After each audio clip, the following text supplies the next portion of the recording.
नमस्कार दोस्तों, कैसे हैं आप सब। स्वागत है आपका मेरे YouTube channel education is the foundation of nature.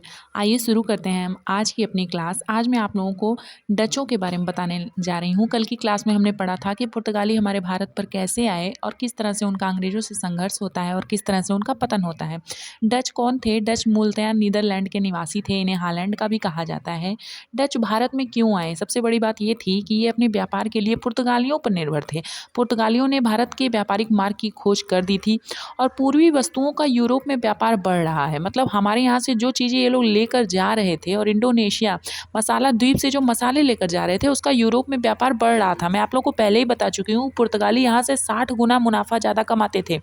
अब डचों के पास स्पेशलिटी क्या थी? तो इन लोगों के पास फ्लूट शिप था। फ्लूट शिप क्या होता है? ये एक ऐसा जहाज होता है जो बहुत ही हल्का होता है, जिसे ईंधन की बहुत कम ज़रूरत होती है। ये चीज़ें थी डचों के पास। पुर्तगालियों पर बहुत अधिक निर्भरता के कारण ही स्वयं ये यहाँ आए, क्योंकि इन्हें ऐसा लगा कि पुर्तगाली कहाँ से सामान लेकर आते हैं, चलते हैं हम भी देखते हैं, वहाँ के व्यापार को समझते हैं, इससे हम स्वयं अपना सामान लेकर आएंगे और अपने बाजार में बेचेंगे। इनके पास एडवांस टेक्नोलॉजी थी। व्यापारिक मार्ग खोजने में भी इनको समय नहीं लगा, क्योंकि पुर्तगाली पहले से ही व्यापारिक मार्ग को खोज चुके थे। पुर्तगालियों की जो राजधानी थी लिस्बन, वहाँ से ये लोग अपना सामान लेकर जाते थे। लेकिन फिर इन लोगों ने सोचा कि अब पुर्तगालियों पर हम निर्भर नहीं रहेंगे, बल्कि क्या करेंगे, हम स्वयं जाएंगे पूर्वी देशों में और देखेंगे वहाँ से किस तरह से व्यापार हो सकता है। यूरोपीय कंपनियां क्या करती थी? स्वयं को एक दूसरे से श्रेष्ठ दिखाना चाहती थी। आइए देखते हैं। डचों के पास पैसा भी था, सैनिक भी थे, साधन संपन्न थे, हर जगह से ये पुर्तगालियों से श्रेष्ठ थे, लेकिन अंग्रेजों से ये श्रेष्ठ नहीं थे। एक व्यक्ति आता है, कार्नेलिस डी हॉटमैन। ये व्यक्ति जो था वो पहले इंडोनेशिया से व्यापार शुरू करता है। ये पहले हमारे भारत में नहीं आता है, पहले भारत के बगल जाता है, इंडोनेशिया से सुमात्रा और बेंटन जो जगह है वहाँ पर जाता है। ये व्यक्ति सबसे पहला अपना अभियान लेकर भारत में आता है और इसके बगल इंडोनेशिया में जाता है, सुमात्रा बेंटन से अपना व्यापार शुरू करता है। 1596 में ये व्यक्ति यहाँ पर आता है। अब आप सोच सकते हैं कि पुर्तगाली इससे 100 साल पहले आ चुके हैं, 1498 में, और पुर्तगालियों के लगभग 100 साल के बाद ये डच यहाँ पर आते हैं।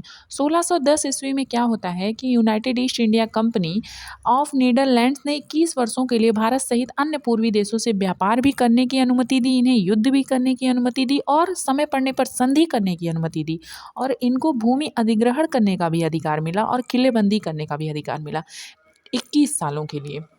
अब डच जो थे वो 65 लाख गिल्डर, इनकी मुद्रा को गिल्डर कहा जाता था, 65 लाख गिल्डर लेकर और 17 सदस्यों के बोर्ड मेंबर को लेकर यहाँ पर आते हैं।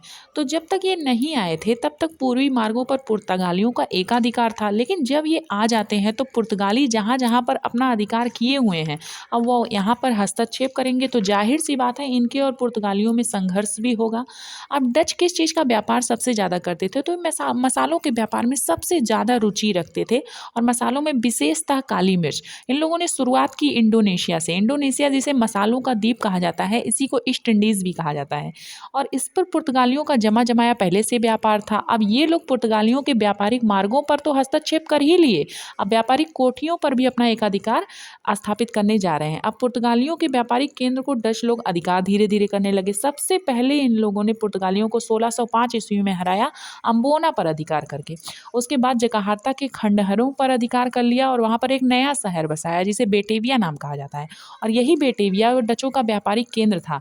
1641 में मलक्का पर अधिकार किया। 1511 से ही मलक्का पर पुर्तगालियों का अधिकार है। लगभग 130 सालों से मलक्का पर वो अधिकार कर रहे थे, और जैसे ही डच आते हैं वो मलक्का पर, सीलोन पर, मुसलीपट्टनम पर, भारत में आप देखेंगे तो मुसलीपट्टनम, पुलिकट, विमलीपट्टनम, कराईकल, बालाशोर, नागापट्टनम, यानी तमिलनाडु, उड़ीसा और आंध्र प्रदेश के क्षेत्रों पर ये अपना अधिकार कर रहे थे।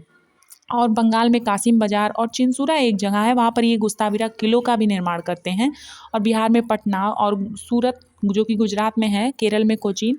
अब होता क्या है कि किस किस चीज़ों का यहाँ पे ये व्यापार करने लगे? तो मसाले का, नील का, कच्चे रेशम का, अफीम का, सोरे का।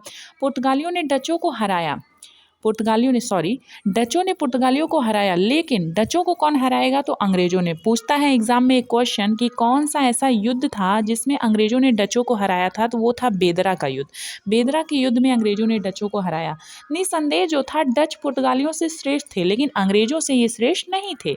अंततः क्या होता है कि 1795 में डच को अंग्रेजों ने भगा दिया भारत से। 1602 में ये आते हैं, अपनी कंपनी को यहाँ पर स्थापित करते हैं। 21 साल का इन्हें एकाधिकार भी मिला था कि जाइए आप वहाँ पर व्यापार कीजिए, युद्ध कीजिए, संधि कीजिए।